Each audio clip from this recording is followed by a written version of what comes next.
किसी ने बड़े कमाल की बात कही है कि अभिमान कहता है कि मुझे किसी की ज़रूरत नहीं पड़ेगी और अनुभव कहता है कि समय आने पर मिट्टी की भी ज़रूरत पड़ेगी। नमस्ते दोस्तों, मैं हूं क्षितिज मिश्रा।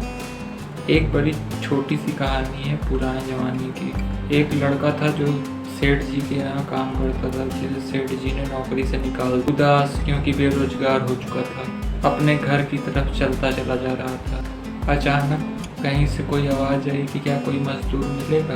अचानक से पीछे पलट कर देखा तो एक बाबा जी थे जो अपने कंधे पर 3 झोला लिए चले आ रहे।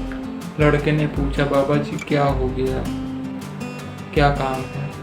तो बाबा जी ने बोला कि देखो बेटा, मेरे पास 3 झोले हैं, उनमें से एक झोला बहुत भारी है, इसको कोई उठा लेता, मुझको यहाँ से दूसरे गांव तक जाना है। बाबा जी ने लड़के से बोला कि उस झोले को लेकर के कोई मेरे साथ उस गांव तक चले तो मैं उसे सोने के 3 सिक्के दूंगा। लड़के ने बोला ठीक है, मैं लेकर के चलूंगा। नौजवान हट्टा कट्टा लड़का, उसने उस झोले को अपने कंधे पर लाद लिया। लड़के को लगा कि बाबा जी को शक हो रहा है कि कहीं मैं ये झोला लेकर भाग न जाऊं। तो लड़के ने बाबा जी से पूछ लिया कि बाबा जी आखिरकार इसमें है क्या? बाबा जी ने कहा इसमें तांबे के सिक्के हैं।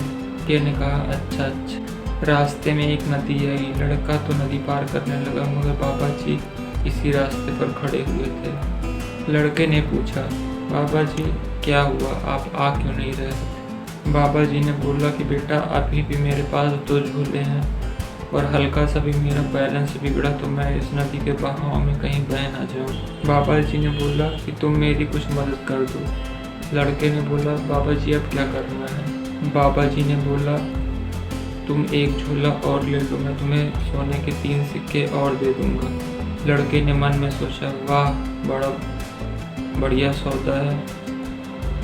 उसने एक झोला और ले लिया।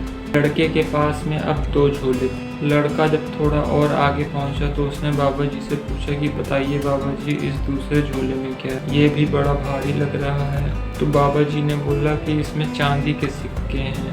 लड़के ने बोला अच्छा ठीक है।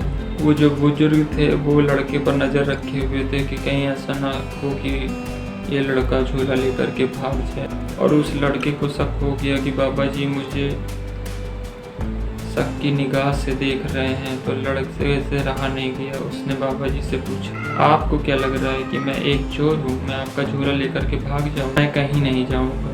मैंने पूरे जीवन भर ईमानदारी निभाई है और मुझे आज नौकरी से निकाल दिया गया। सेठ जी ने मुझे अपने यहाँ काम पर से निकाल दिया क्योंकि सेठ जी बोल रहे थे कि माल में हेरा फेरी करो, चोरी करो, पैसे में हेर फेर करने को कह रहे थे।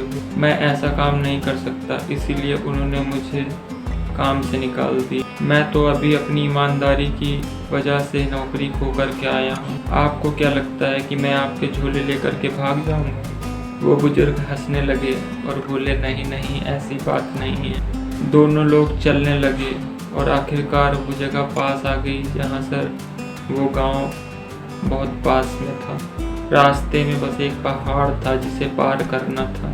बाबा जी ने लड़के से बोला कि बेटा मैं बहुत थक गया हूँ, मेरे पास एक झोला और है, अगर तुम ये भी ले लो तो मैं इस पहाड़ को आसानी से पार कर लूँ। लड़के ने कहा ठीक है बाबा जी, लाइए मुझे दे दीजिए।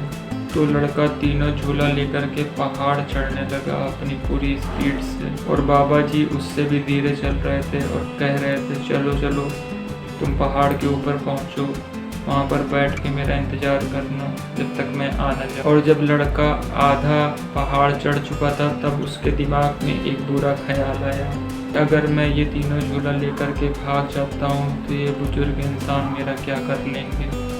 ये मुझे पकड़ भी नहीं पाएंगे और इन्हें पता भी नहीं चलेगा कि मैं कहाँ भाग गया।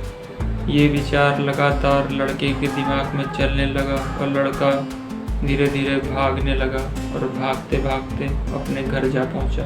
लड़के ने सबसे पहले बड़ा वाला झूला खोला, उसमें पत्थर ही पत्थर भरे हुए थे। उसके बाद उसने दूसरा झूला खोला, उसमें भी पत्थर ही पत्थर भरे हुए थे। उसके बाद उसने तीसरा झोला खोला, उसमें भी पत्थर ही पत्थर भरे हुए थे। बस क्वांटिटी एक में ज़्यादा, दूसरे में उससे कम और तीसरे में सबसे कम थी। लड़के का दिमाग खराब हो गया। उसने सोचा क्या बाबा जी झूठी कहानी बना रहा था, क्यों झूठ बोल रहा था।